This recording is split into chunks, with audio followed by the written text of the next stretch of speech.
Bonjour et bienvenue dans l'art de briller. Je suis Lucie Lortola, coach pour entrepreneurs passionnés. Dans ce podcast, je vous partage des conseils business afin de vous aider à vivre sereinement de votre entreprise. Je vous partage également mon parcours d'entrepreneur pour vous inspirer et vous aider à accélérer votre croissance.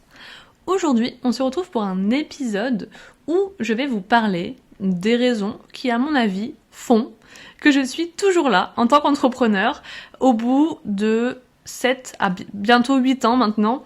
Voilà. Pourquoi ? Alors, j'aimerais l'appeler pourquoi j'ai réussi à mon avis, mais je sais pas, la notion de réussite est tellement subjective et j'aurais peut-être pu réussir encore mieux, mais du moins, pourquoi j'ai persévéré en tant qu'entrepreneur à mon avis. Évidemment, si j'ai persévéré, c'est aussi et surtout parce que je ne me voyais pas du tout salariée. Voilà. Pour moi, aujourd'hui, si je devais revenir au fait d'être salarié, je pense que ce serait la pire chose qui pourrait m'arriver dans ma vie. La liberté que j'ai acquis en tant qu'entrepreneur, ne serait-ce que ne pas être dépendant des bouchons, de me lever quand j'ai pas mon fils à l'heure que je souhaite, de faire ce que je veux de mes journées et de surtout ne pas avoir quelqu'un au-dessus de moi qui décide de ce que je dois faire et de comment je dois le faire, c'est quelque chose de primordial dans ma vie aujourd'hui. Je pense que vous vous retrouvez là-dedans aussi. Et donc, on va aussi parler d'autres choses, parce que voilà, j'ai un peu réfléchi sur cette question. Qu'est-ce qui fait que je suis toujours là, année après année, au-delà de cette foi du coup et de vraiment cette envie, c'est vraiment un moteur aussi pour moi de dire il faut que ça fonctionne. En fait, il n'y a pas d'autre moyen que ça fonctionne parce que j'en ai besoin, parce que je tiens à ma liberté. Mais il y a aussi d'autres choses, et c'est là-dessus qu'on va se concentrer aujourd'hui. La première chose, c'est quelque chose qu'on m'a dit très souvent. Je passe très rapidement à l'action. Je préfère agir que de réfléchir 1 heure ou des jours à lancer quelque chose. Je préfère vraiment lancer un truc imparfait qui potentiellement ne va pas trop marcher, puis tester, réfléchir pourquoi ça n'a pas fonctionné, comment je pourrais faire différemment, plutôt que être là pendant des heures à me dire est-ce que la police elle est bien pour ce post Instagram, est-ce que c'est la bonne couleur, est-ce que ça va être harmonieux avec le reste de mon feed. Je fais, voilà. Si on me dit tiens, teste cette stratégie, c'est peut-être ça qui va aujourd'hui, c'est un truc trop bien, c'est trop tendance, il faut que tu fasses ça, bah j'ai tendance à dire ok, vas-y, je teste, je prends quelques heures, je me mets dessus, je lance quelque chose et je vois si ça fonctionne. Et voilà, je pense que c'est vraiment cette capacité à passer à l'action, à toujours à le faire très rapidement sans me poser de questions, qui fait que du coup j'ai testé plein de choses, j'ai avancé sans me poser sans être arrêtée par mes peurs en fait. Parce que c'est vrai que quand on lance quelque chose de nouveau, on est beaucoup à se dire oui mais si jamais les gens ils sont pas intéressés, oui mais si jamais finalement les gens ils pensent que c'est trop cher, oui mais si jamais nanana. Bah en fait si tu te dis ça, tu vas jamais passer à l'action, t'es limité par tes peurs. Donc moi j'essaye de ne plus écouter mes peurs et juste y aller. Et c'est vrai que ça en fait c'est devenu de plus en plus facile dans ma vie parce que ça fait 10 ans que j'expérimente des choses qui me font sortir de ma zone de confort un peu au quotidien.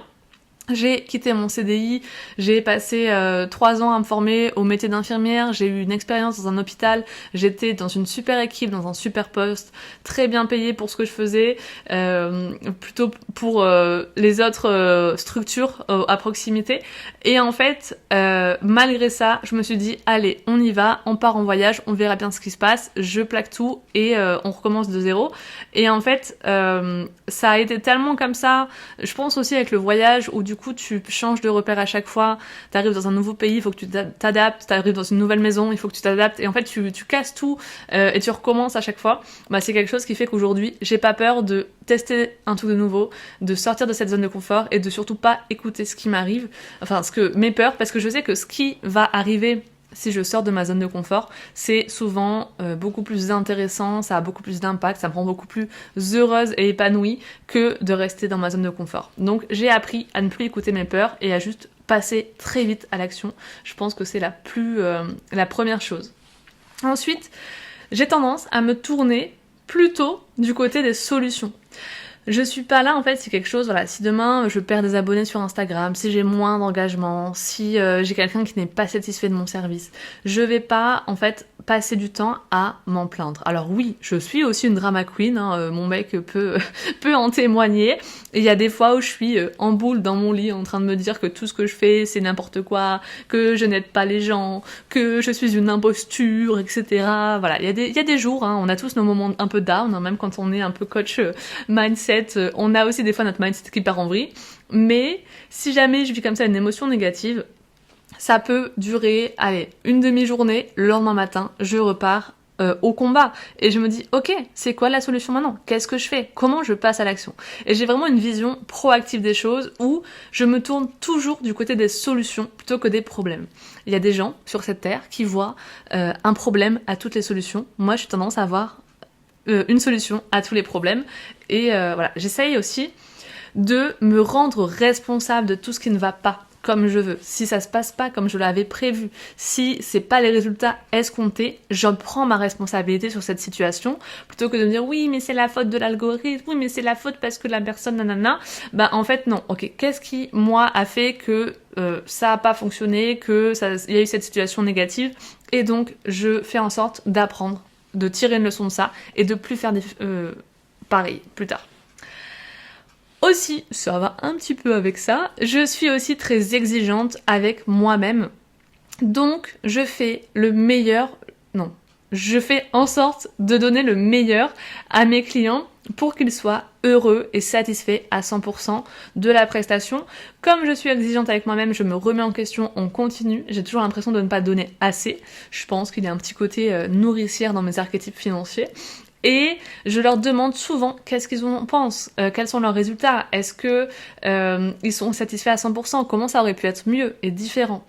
Bref, je pense aussi sans arrêt à la façon en fait dont je pourrais faire mieux, dont je pourrais les satisfaire encore mieux. Qu'est-ce que je pourrais créer, est-ce qu'ils ont encore des problématiques après être passés avec moi, comment est-ce que je pourrais les aider à les résoudre, comment je pourrais ajouter ça à mes programmes pour qu'ils ne les aient plus, etc. Donc voilà, il y a vraiment ce côté d'exigence envers moi-même qui fait que j'essaye de me donner vraiment à 200%. Enfin, je me donne en vrai, vraiment, ça fait partie de moi, je suis quelqu'un de très entier, je me donne à 200% pour mes clients. Et donc, j'essaye toujours de m'améliorer à chaque fois. Je suis aussi, je pense, entrepreneur avant d'être coach business. C'est-à-dire que pendant très longtemps, j'étais pas une entrepreneur dans l'âme. Vraiment, ça m'intéressait pas trop. Je voulais gagner mon petit, un petit revenu tranquille, sans trop faire de vagues, sans trop montrer, être confortable. Et en fait, je pense qu'à force, j'ai vraiment pris goût. Je me suis vraiment épanouie dans l'entrepreneuriat, j'ai pris énormément de confiance en moi, j'ai eu envie de me mettre un peu plus souvent sur la scène, sur le devant de la scène, dans la lumière, de faire entendre ma voix, de montrer qui j'étais, de montrer ma vision, de pouvoir connecter avec des gens qui partageaient ça, qui s'y reconnaissaient. Et du coup, aujourd'hui, vraiment, je pense que je suis entrepreneur dans l'âme, c'est-à-dire que même si demain j'arrêtais ce que je faisais, je lancerais autre chose dans l'entrepreneuriat, je suis dans cette notion d'aller chercher quels sont les problèmes, quelles solutions pourraient être possibles, et d'être en fait dans l'alerte un petit peu de ok, là il y a une opportunité, là il y a quelque chose, là c'est possible, et voilà, dans cette vision en fait d'entrepreneur, d'aller chercher des nouvelles solutions, des nouvelles opportunités en permanence. Et donc pour ça, dans mon métier de coach par exemple, ça passe par le fait que je cherche énormément à me former, à écouter du contenu, des visions différentes, des podcasts, des vidéos, de faire des formations, lire des livres.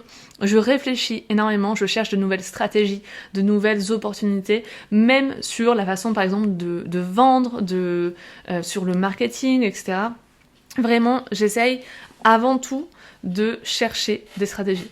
On dirait que c'est vraiment un épisode où je me fais saucer, mais c'est juste peut-être vous inspirez aussi à se dire ok, en fait peut-être que vous avez vous aussi tout ça et vous allez vous dire en fait trop bien, c'est juste peut-être le temps qui fait que je vais réussir petit à petit. Aussi, quelque chose qui fait que, à mon avis, c'est aussi pour ça que je suis entrepreneur depuis si longtemps, c'est que je passe autant de temps à trouver des clients qu'à satisfaire ce que j'ai. Je donne vraiment le meilleur de moi-même avec mes clients. J'essaye sans arrêt de leur apporter des choses, et même quand la prestation est finie, j'essaye quand même de garder un lien avec eux, d'être toujours à leur côté pour peut-être répondre à leurs questions, à leurs nouvelles problématiques qui arrivent. Et donc, j'essaye de les chouchouter au maximum, de les remercier, d'être reconnaissant pour leur confiance, de célébrer leur victoire. Et c'est vrai que des fois, j'ai l'impression qu'on passe beaucoup plus de temps à essayer de trouver de nouveaux clients plutôt que à contenter ce qu'on a. Et je pense que c'est vraiment ça qui fait qu'un business fonctionne. C'est ça se voit beaucoup avec par exemple les entreprises comme de téléphonie en général, où on dit oui mais les nouveaux clients ils ont plus d'avantages que ceux qui sont fidèles depuis 10 ans. Et en fait ça c'est pas quelque chose que j'ai envie de faire vivre à mes clients. J'ai envie que justement ceux qui m'ont fait confiance depuis le début, ils aient beaucoup plus d'avantages que ceux que je trouve là, ces prochaines semaines. Et donc, c'est important pour moi d'essayer de les satisfaire, de les célébrer aussi, et de passer du temps à faire ça. Vraiment, il faut qu'il y ait une espèce de démarche dans notre entreprise qui soit du customer care, en fait, de prendre soin des gens, de faire en sorte qu'ils se sentent bien, qu'ils se sentent rassurés, qu'ils se sentent soutenus, et que ça continue après même la prestation, d'être dans ce sentiment positif à notre égard. Après, c'est pas du tout quelque chose que en soi je travaille ou que je joue, c'est vraiment je pense naturel, ça fait partie de moi, j'aime les gens, donc c'est assez facile à mettre en place, mais voilà, c'est quelque chose auquel réfléchir aussi. Je passe aussi plus de temps à vendre mon service plutôt qu'à en créer un nouveau. Ça c'est une erreur que je vois assez souvent chez les entrepreneurs débutants. Ils veulent plein de services, de lancer plein de choses différentes, ils ont plein d'idées, donc en fait ils se retrouvent avec un catalogue de services énorme avec 5, 6, 7 choses qu'ils proposent. Et en fait ça fait en sorte que ça complique un petit peu votre entreprise. Déjà que vous avez du mal à parler de vos offres, si vous êtes là à créer à chaque fois de nouvelles offres et donc du coup vous n'en parlez plus de celles d'avant, ou alors c'est confus du coup dans la tête des gens parce que le lundi vous parlez de l'offre A, le mardi de l'offre B, le mercredi de l'offre C, ça risque en fait de créer de la confusion. Et puis ça prend énormément de temps, il faut créer du contenu en rapport, réfléchir à qu'est-ce que tu vas mettre dedans, le promouvoir, il y a plein de choses qui entrent en compte, les pages de vente, j'en sais rien, et donc ça complique beaucoup votre business, alors que je pense que c'est vraiment important d'avoir un service qui correspond à la bonne cible, qui résout au mieux le problème et qui apporte en fait une promesse complète, c'est-à-dire que si la personne elle a un besoin, un problème dans sa vie, il faut que votre prestation, elle y réponde en totalité, que vous donniez pas un petit peu parce que peut-être que dans le service d'après, ça va le compléter. Ça, c'est, je pense, à mon avis, une erreur. Et donc, c'est important de vraiment passer du temps à parler de votre offre phare, de une seule offre que vous appréciez, d'en parler sous plein de formes différentes, d'en parler souvent, plus souvent que le temps que vous allez passer à réfléchir à oui mais peut-être que je vendrais mieux si j'étais aussi formée à faire ça, si je proposais aussi ça en complément. Ça, c'est vous compliquer la vie pour rien, vous avez le temps. Quand votre offre, elle se vendra sans difficulté, grâce à une super preuve sociale, grâce à des clients contents, là vous pourrez commencer à en vendre une autre. Je pense que c'est ça qui est important. Aussi, c'est un peu dans le même ordre d'idées, mais mon business, il est à mon avis de plus en plus simple. Je ne suis pas partout, donc ni dans mes services. Aujourd'hui, j'ai 2 gros services, un pour les entrepreneurs débutants, un pour les entrepreneurs avancés, mais je ne cherche pas à en faire plus, c'est pas du tout... En ce moment, je pense pour début 2025, je vais essayer de vendre ces services au maximum, un maximum de fois, pour pouvoir aussi les améliorer à chaque personne, pour prendre de l'expérience, voir si ça se prête à toutes les situations, etc., si je l'ai bien pensé. Maintenant, c'est aussi dans ma communication, où je dis que je simplifie les choses au maximum. Aujourd'hui, je pourrais être sur TikTok, je pourrais être sur LinkedIn, mais j'ai décidé de ne pas être partout. Par contre, je suis quelque part longtemps avec une stratégie en tête. Et donc ça, c'est notamment le podcast, on est en plein dedans.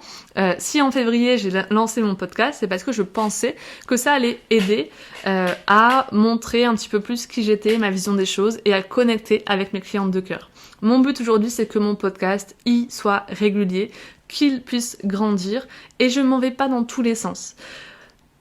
Une fois que ça, maintenant c'est devenu une habitude de tourner ces épisodes, je sais que j'ai du temps pour ça, et je sais que malgré tout, j'ai encore du temps, et ben là, je vais peut-être aller vers d'autres stratégies maintenant.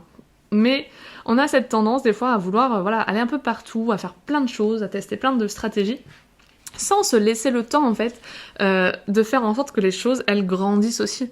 On plante des graines et si en fait on arrache tout et puis on va s'occuper d'un autre bout de jardin directement le mois d'après, bah forcément on laisse pas le temps à tout ça de fleurir. Et il faut surtout se dire qu'en fait au début d'une stratégie, on va avoir cette tendance à ce que il nous faut plus d'efforts pour récolter des fruits. Et puis une fois que c'est lancé, en général, on récolte les fruits assez facilement. J'imagine qu'aujourd'hui, The Bee Boost, elle n'a pas besoin de parler de chaque épisode de son podcast sur les réseaux et qu'il sera écouté quand même. Moi, j'essaye quand même de beaucoup le promouvoir pour qu'il soit de plus en plus écouté. Donc, voilà ce que je pouvais vous dire. Dites-moi, vous aussi, par message sur Instagram, pourquoi est-ce qu'à votre avis, vous êtes toujours un entrepreneur 1, 2 ou 3 ans après vous êtes lancé? Qu'est-ce qui fait aujourd'hui votre force peut-être en tant qu'entrepreneur? J'espère que vous vous serez peut-être retrouvés dans cet épisode ou alors qu'il vous aura inspiré sur certains points, fait réfléchir.